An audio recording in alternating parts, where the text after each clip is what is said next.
With almost 37 million Americans out of work due to coronavirus shutdowns, Democratic lawmakers are proposing a second round of stimulus checks to provide some financial relief, potentially worth more than the first round. Most eligible Americans have by now received their check, called economic impact payments, though some are still being mailed to those who did not provide direct deposit information to the IRS. The checks have provided something of a cushion to the tens of millions of people who are out of work or have had their hours reduced, though many critics and lawmakers said they did not go far enough.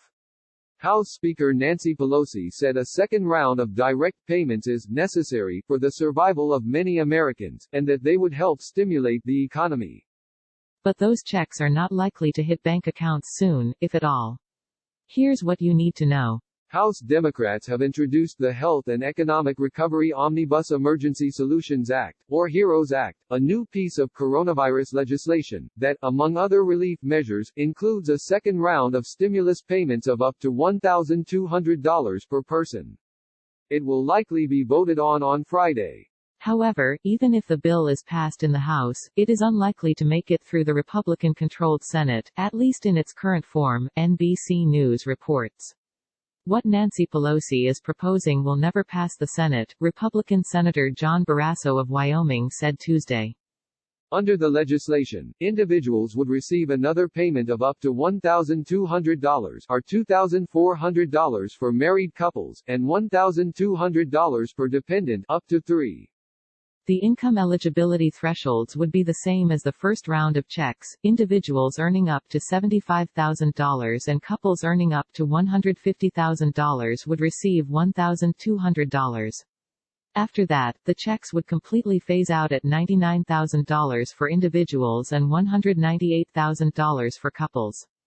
Unlike the first round of checks, all dependents would be eligible for the additional credit, not just those under 17.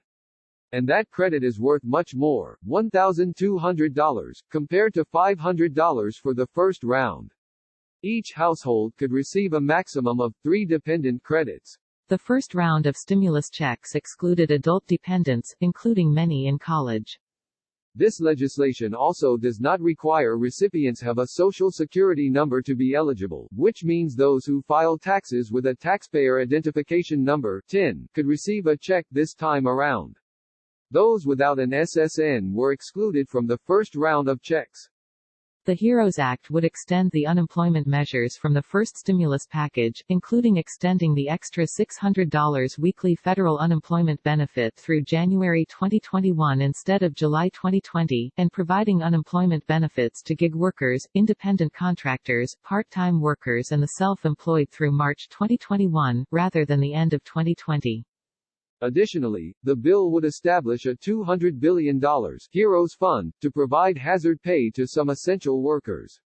It would also extend the payment pause on federal student loans as well as provide forgiveness of up to $10,000 for both federal and private student loans.